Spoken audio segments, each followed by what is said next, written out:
पहले हमने करीब लिखी, करीब के पता नहीं कितने ड्राफ्ट लिखे और फाइनल हो गई। बीच में मैं बाहर भी इन बच्चों के पास भी हो आई 1-2 बार, और एक बार कह दिया कि हाँ फाइनल है। उसके बाद जब लौट के आई तो मैंने कहा विनोद कब शूट कर रहे हो, शूटिंग शुरू क्या?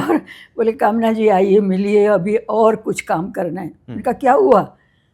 फिर बोले कि इसको मैं बाद में बनाऊंगा, मुझे अभी और बड़े स्केल की पिक्चर बनानी।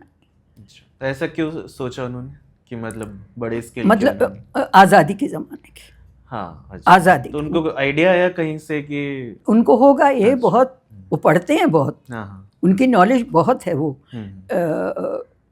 He goes deep into everything. And मुझे भी बहुत उन्होंने एनकरेज किया कि आप ये करिए, ये कर सकते हैं। तो मैंने कहा अभी वो लिख ली रख ली कि वो बन जाएगी, nothing goes waste, you can go on keep on working. मैंने कहा ओके। तो आज़ादी क्योंकि मैंने अब अपनी आँखों से देखी थी, मैं 9-10 साल की रही हूँगी, तो वो झंडा हमने लहराया था अपने स्कूल की छत पे जाके, रात के 12 बजे नेहरू जी की स्पीच सुनी थी, और इतने हम लोग एक्साइटेड थे आज़ादी के लिए। और हमको स्कूल में वो गाने सिखाए जाते थे कि भारत माँ तेरी जय हो विजय हो, गांधी जी और तिलक फिर से आए, राणा शिवाजी का फिर से उदय हो। मतलब इतनी हम लोगों को क्लासेस में, क्लास शुरू होने के पहले देशभक्ति के गाने, क्या करना है कंट्री के लिए, कंट्री हमारे लिए कितना इम्पोर्टेंट। तो वो फीलिंग हमारे, तो मैं तो बहुत छोटी थी, पर मेरे बहन 2 बहनें मुझसे बड़ी थी और मेरा भाई, वो लोग जाते थे प्रभात फेरी में, और सुबह को, और कभी कभी मार भी पड़ती थी। वो लोग अंग्रेज़ उनको अगर वो लोग ज़्यादा घुसने की कहीं कोशिश करते थे कुछ, मैं तो बहुत छोटी थी तो वो लोग मुझे नहीं ले जाते थे, पर प्रभात फेरी में। और एक इंसिडेंट मैं आपको बताऊं आज़ादी का, कि रक्षाबंधन था और उसमें लड़कियों ने डिसाइड किया, जो मेरी बहन थी, एक 14 साल की, एक 16 साल की ऐसे थी, तो उन्होंने कहा हम राखी बांधने जाएंगे कलेक्टर साहब को। तो वहाँ कोई इतना पिटाई का डर नहीं था, तो मेरी माँ ने मैंने जिद की कि मैं भी जाऊँगी। तो वो वाकया मैंने अपनी आंखों से देखा, मैं उनके साथ गई।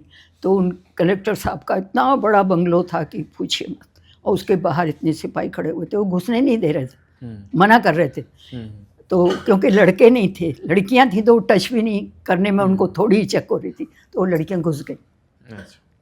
और वो उनको शायद दया, इंडियन ही तो थे वो सिपाही भी जो खड़े थे, तो उन्होंने वो अपने डंडे वंडे नहीं चलाए और सब अंदर घुस गए। तो फिर उनका जो अंदर का ऑर्डरली था, उससे लड़कियों ने कहा, मेरी बहनें और लोग, मतलब कम से कम 30-40 लड़कियां रही होंगी, तो इतनी बड़ी संख्या में देख के उन्होंने कहा कि अच्छा ठीक है। तो उन्होंने कहा उनको बुलाइए। तो बोले हम सर को बताते हैं अंदर जाके। नहीं, पहले बोले नहीं है, तो बोली तो हम धरने पे बैठे हैं, हम वापस नहीं जाएंगे, कभी तो आएंगे वो। फिर वो अंदर ही थे, तो अंदर आए, गए वो सिपाही, और उनको बताया कि वो लड़कियां इतनी सारी बैठी हैं बाहर, आपके लिए राखी लाई हैं। तो आखिर वो आए, इंडियन बॉय, वेरी पर्सनालिटी उनकी ऐसी थी कि सब लोग देख के कि भैया ये कहीं हमको डांटे नहीं कि क्या कर रहे हो तुम लोग। वो आए बाहर, बोले क्या चाहिए आप लोगों को? तो बोले आप हमारे भाई हैं, हम तो राखी बांधने आए, राखी बंधवा लीजिए हमसे। सबके हाथ में राखी थी, मेरे हाथ में भी थी। तो वो पहले झिझके, लेकिन फिर उनको लगा होगा कि एक राखी तो बांधनी चलो, उन्होंने हाथ बढ़ा दिया, और वो जो लीडर थी लड़कियों की, उसने आगे बढ़ के उनके हाथ में 2-3 राखियाँ बांध दी।